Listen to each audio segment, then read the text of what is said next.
Halo, jumpa lagi dengan Toko Obat Cina. Di video kali ini kita akan membahas tentang hipoalbumin. Nah, kita perlu tahu albumin itu apa. Albumin adalah protein dalam darah yang dihasilkan oleh hati kita. 60% protein dalam darah itu adalah albumin. Nah, fungsinya apa albumin? Ya, albumin itu berfungsi untuk regenerasi jaringan tubuh. Kemudian menjaga cairan tubuh agar tidak bocor keluar dari pembuluh darah, sehingga tidak terjadi pembengkakan atau edema.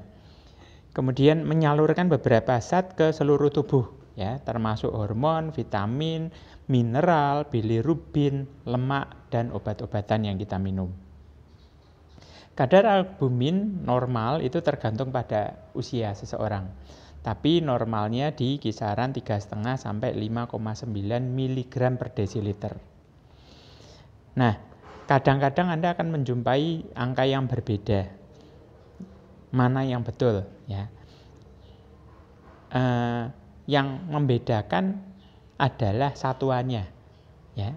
Jadi dua-duanya betul. Kalau mungkin Anda periksa laborat, Anda perlu lihat ya, acuan normalnya yang di laborat yang tempat Anda periksa berapa. Nah, itu yang betul. Ya, angka yang tercantum 3,5 sampai 5,9 itu mayoritas memang pakai angka itu. Tapi kadang-kadang yang terjadi kebingungan adalah loh kok angkanya beda. Ya, angkanya beda karena satuannya berbeda. Ya, jadi yang paling betul yang mana? Yang paling betul adalah yang ada di laborat Anda. Itu acuan yang paling betul, ya. Karena beda laborat kadang-kadang beda angka acuan. Oke, jadi supaya tidak terjadi kebingungan. Nah, kapan kita dikatakan hipoalbumin? Pada saat kondisi ya albumin kita itu di bawah 3,5 gram per desiliter. Nah, ini biasanya terjadi pada seseorang dengan penyakit yang berat dan sudah berlangsung cukup lama, sakit tua misalnya, ya kronis, ya. Nah, kemudian salah satu penyebab hipoalbumin adalah terjadinya peradangan dalam waktu yang cukup lama. Nah, gejala hipoalbumin ya terjadi pembengkakan akibat penumpukan cairan pada wajah atau tungkai. Edema. Ya, nanti ada video yang membahas tentang edema, silakan Anda tonton. Ya. Kemudian pembengkakan kelenjar air liur, pembesaran lidah atau makroglosia, hepatomegali. Apa itu? Pembesaran hati. Ya. Kemudian splenomegali, pembesaran limpa. Kemudian pembesaran jantung, bradikardia itu denyut jantungnya lambat. Ya, jadi kalau orang normal itu denyut jantung normalnya antara 60 sampai 100 denyutan per menit. Kalau bradikardia itu di bawah 60 denyutan per menit.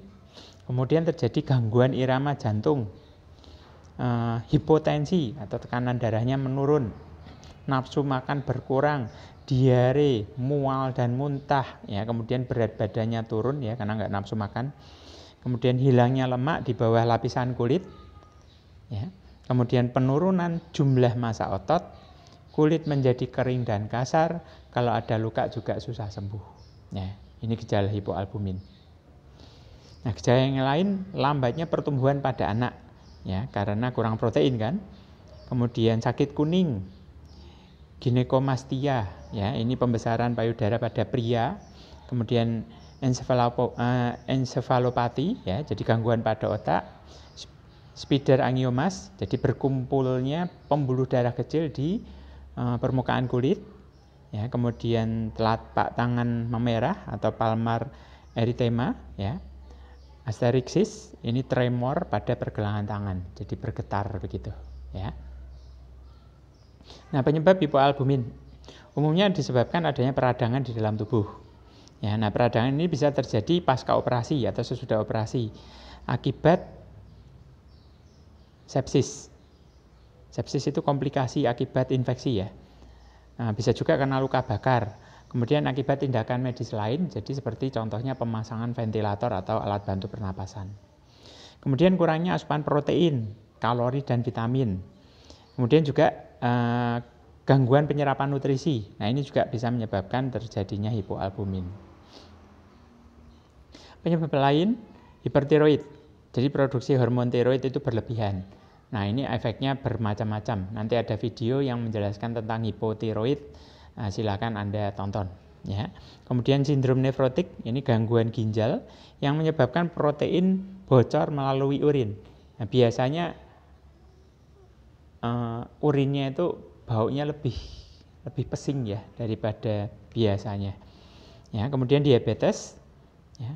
Nanti ada video juga akan jelaskan tentang diabetes ya. Kemudian sirosis itu kondisi terbentuknya jaringan parut di hati sehingga lever kita rusak.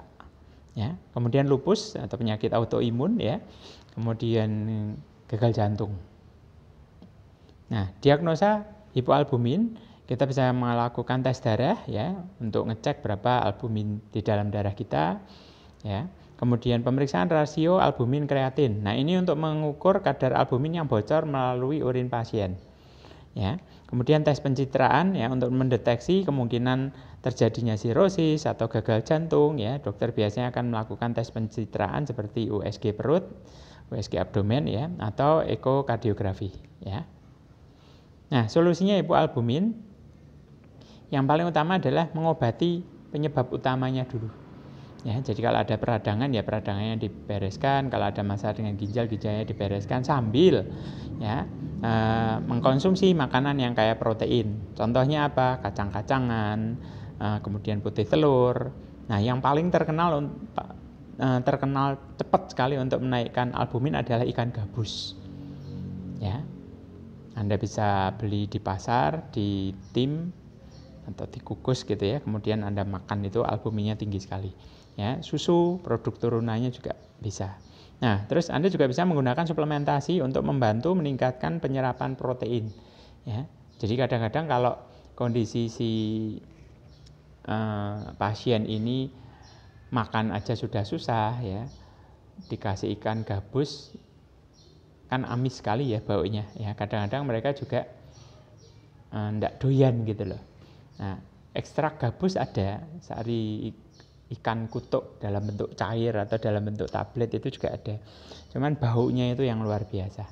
Ya, kalau tidak biasa, yang orang normal seperti kita aja mencium bau sari ikan kutuk yang cair itu mungkin Anda bisa muntah ya, apalagi kalau suruh minum gitu kan.